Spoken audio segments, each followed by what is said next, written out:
Olá, eu sou o professor Marcos, esse é o nosso História da Filosofia em Casa. Hoje vamos falar a respeito da filosofia medieval, dando destaque especial para o cristianismo e como este vai ser a base de todo o pensamento filosófico, tá? Que vai se instituir e estabelecer ao longo da Idade Média.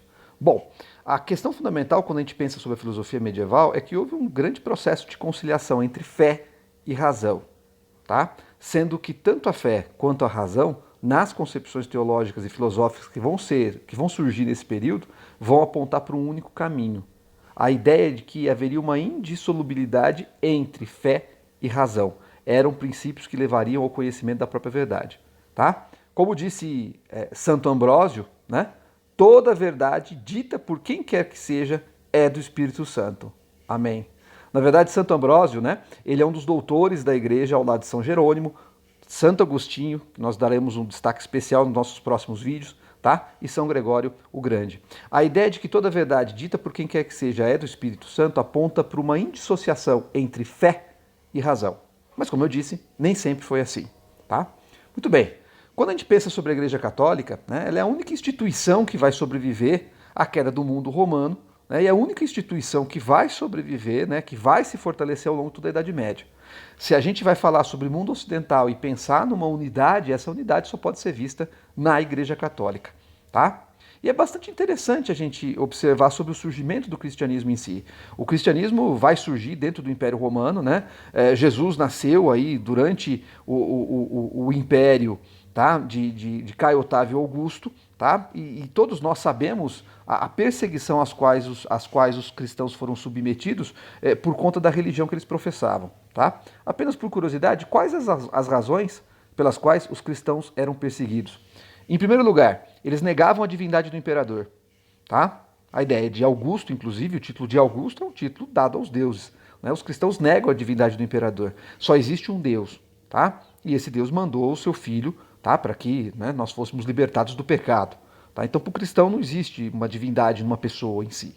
Segunda razão pelas quais os cristãos eram perseguidos é que eles se recusavam a prestar serviço militar. Os cristãos eram pacifistas, tá certo? E o militarismo era um dos pilares de Roma.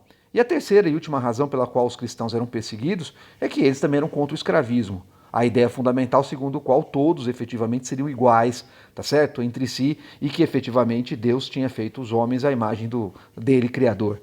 Dessa forma, os cristãos vão atuar exatamente, vão exteriorizar uma visão totalmente contrária em relação aos três grandes pilares do mundo romano: a autoridade imperial, tá? O escravismo e o militarismo. E ele vai sofrer as mais diversas perseguições. Até o momento em que o imperador Constantino, em 313, através do Edito de Milão, ele estabelece liberdade de culto aos cristãos, tá? Até esse momento, eles vão ser, né, quase sempre perseguidos. Ok? É lógico que Constantino ele permite a liberdade de crença, né, do cristianismo, justamente porque ele vê no cristianismo, ele próprio também cristão, né, uma possibilidade de unificação, digamos, ideológica do mundo romano que naquele momento começava a entrar num processo de deteriorização. O antecessor de Constantino, né, Diocleciano, havia dividido o Império Romano em 4 áreas, tá? Então, Constantino percebe, tá? Ele percebe que o cristianismo poderia ser um elemento de unificação do Império Romano. E é muito interessante, porque é ele, Constantino, inclusive, que vai organizar o primeiro grande concílio da Igreja Católica, que é o Concílio de Nicéia, em 325. Agora, de maneira geral, o cristianismo ele tem a fé como elemento primordial. E, na verdade, para o cristianismo não faz sentido nenhum tipo de conhecimento que não seja o da fé. Principalmente porque, através da fé, você tem acesso a uma verdade que é revelada. Veja, Deus mandou ao mundo seu Filho, e esse revelou a verdade da salvação, da vida eterna, através dos seus apóstolos, que disseminam a palavra pelo mundo todo. Essa é a verdade maior.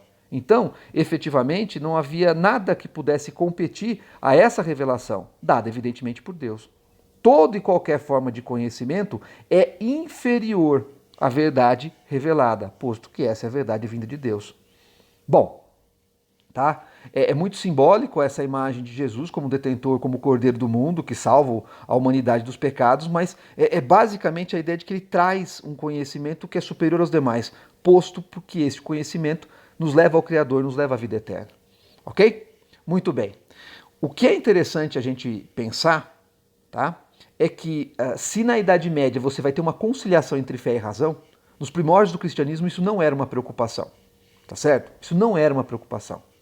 Então, é bastante interessante você observar que os primeiros cristãos, eles são ardorosos combatedores, digamos assim, dos ensinamentos filosóficos clássicos, né? Como vai dizer, por exemplo, vários dos primeiros cristãos, inclusive o próprio apóstolo Paulo, o conhecimento que vem aí da tradição clássica, na verdade, é uma coisa inconstante, não te leva a nada, porque não é o verdadeiro conhecimento. Notem como é interessante quando você, por exemplo, entra numa discussão, qualquer que seja o aspecto, com uma pessoa muito religiosa. Note como uma pessoa que é extremamente religiosa, ela efetivamente tende a te ver nos seus argumentos como uma coisa assim que você não conhece a verdade. E a verdade, para quem tem o conhecimento religioso, é uma verdade que é revelada. Aliás, não se coloca, é impossível um debate no qual você vai com conhecimento científico, tá certo? Para uma pessoa que efetivamente estabelece a base de um conhecimento que é religioso. Tá certo? Posto que os critérios de verdade e validação são distintos, tá? Agora, a tentativa, né, esses pensadores aí que tentaram, né, uma conciliação ou não em relação à fé e razão, podem ser agrupados em 4 grupos. Primeiro, dos padres apostólicos, século I, século II depois de Cristo, tá certo? São basicamente os próprios apóstolos que disseminaram a palavra de Jesus Cristo, aí no caso, tá? São basicamente pessoas que estão ensinando aí temas dentro de uma conotação fortemente moral, tá? E que efetivamente não estão nem um pouco preocupados em fazer qualquer forma de conciliação entre fé e razão. Desses todos, o que mais se destaca é o apóstolo Paulo. Aqui eu trago dois versículos, né, de 2 epístolas que ele escreveu. A ideia das epístolas é basicamente algo bastante interessante, né? É o apóstolo escrevendo, aliás, uma curiosidade, a gente fala sobre o apóstolo Paulo, na verdade, Paulo nunca conheceu Jesus em vida, né? Ele tem uma visão depois que Jesus, tá certo, né? Ressuscitou ou morreu, como queira, aí no caso. E veja, nós estamos numa discussão, uma discussão sobre filosofia, tá? Então, evidentemente que não estamos entrando na perspectiva da crença, até porque o dogma não se discute. Mas o fato é que Paulo, ele teve uma visão, né? Ele era um implacável perseguidor de cristãos. Ele fica cego por alguns dias e depois ele se converte. E a visão fundamental, a diferença fundamental de Paulo em relação aos outros apóstolos é que Paulo, na verdade, pregava a conversão dos gentios. Ele conversava, ele pregava, ele defendia a conversão dos povos não judeus. É interessante que na igreja primitiva muitos tenham visto Jesus como o Messias, aquele que veio para redimir o povo judeu das perseguições pelas quais eles sofriam, inclusive pelo próprio mundo romano.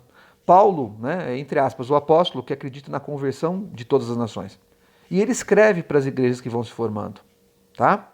Então veja, a visão de Paulo sobre outros assuntos que não fosse o da verdade revelada. Diz ele, para que não sejamos mais meninos inconstantes, levados em roda por todo o vento de doutrina, pelo engano dos homens que com astúcia enganam fraudulosamente. É o que ele escreve, né, na epístola para a igreja de Éfeso. O segundo fragmento, né, o segundo versículo. Não vos deixeis envolver por doutrinas várias e estranhas, porquanto o que vale é estar o coração confirmado com graça e não com alimentos, pois nunca tiveram proveito os que com isso se preocupavam.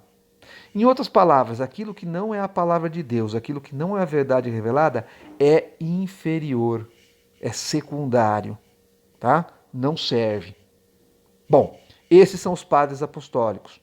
Okay? Não há qualquer tentativa de buscar alguma vinculação com relação à tradição clássica. Ok? Não há qualquer preocupação com relação a isso.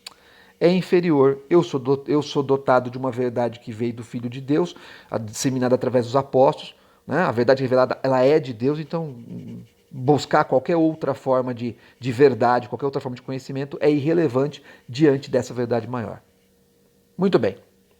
No século III até o século IV, nós vamos ter os chamados padre-apologistas, que não apenas não estão preocupados com a conciliação entre fé e razão, tá certo? Como basicamente vão atacar as filosofias, né, ditas pagãs, o conhecimento dito pagão, tá certo?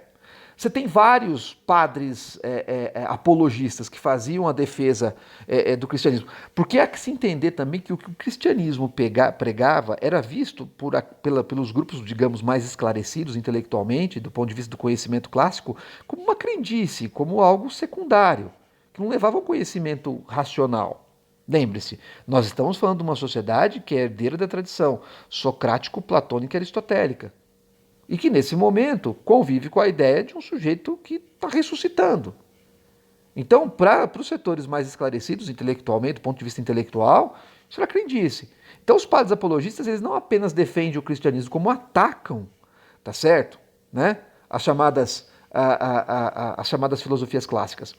Se nós pegarmos, por exemplo, aí no caso Tertuliano, tá? Que é o mais contundente dos padres apologistas, a conciliação entre fé e razão ela é impossível. E veja, os filósofos clássicos, eles eram patriarcas das heresias. Uma curiosidade sobre Tertuliano, ele é o primeiro a discutir o conceito da trindade, né? A ideia de Pai, Filho e Espírito Santo. Enfim, tá? Tertuliano viveu no norte da África, tá? E vai ser um dos grandes inspiradores do Santo Agostinho, né? De Agostinho de Hipona, que é o primeiro sujeito que vai fazer a conciliação entre fé e razão. E aí, pessoal, né? A terceira e quarta fase dizem respeito à patrística e à escolástica, né? Os conhecimentos produzidos aí, né, cujos principais nomes são Santo Agostinho, tá certo? E o São Tomás de Aquino. Do jeito que ficou a foto aqui, a imagem do São Tomás de Aquino, no detalhe da obra do Domênico Ghirlandaio, parece que ele está olhando para mim, né? Parece que ele está falando para eu ler o que está escrito ali. Enfim, mas o que é interessante é que quando nós falamos sobre Santo Agostinho, ele vai ser o responsável pela conciliação entre fé e razão. É ele que abre o caminho para que posteriormente, né, São Jerônimo diga aquilo: toda verdade dita por quem quer que seja é do Espírito Santo. Santo Agostinho vai cristianizar Platão. É ele que vai pegar as ideias platônicas e vai, tá certo? Né? Digamos assim, demonstrá-la como algo efetivamente de base do cristianismo. Já São Tomás de Aquino, a diferença de um e de outro é de quase 1000 anos, vai ser o responsável por cristianizar a obra de Aristóteles, que se perdeu no Ocidente. O Ocidente só teve contato de novo com a obra de Aristóteles, tá certo? Né? Através dos árabes, ok? E é curioso, já que também o São Tomás de Aquino vai ser influenciado por Averroes, que na verdade é um filósofo árabe, mas isso é uma outra história, tá? É bastante interessante que depois, quando você pega a ideia da patrística e da escolástica, você estabelece a base segundo qual os filósofos clássicos eles conheceram a verdade, na concepção do pessoal aí dos cristãos, eles conheceram a verdade, porém de forma imperfeita e incompleta, porque não conheceram Jesus encarnado. Patrística vai ser a cristianização de Santo Agostinho, escolástica vai ser a cristianização de Aristóteles. Mas essa discussão merece, né, uma discussão à parte, ok? Eu sou o professor Marcos, esse foi o História da Filosofia em Casa. Eu espero que vocês tenham gostado. Até uma próxima. Um grande abraço.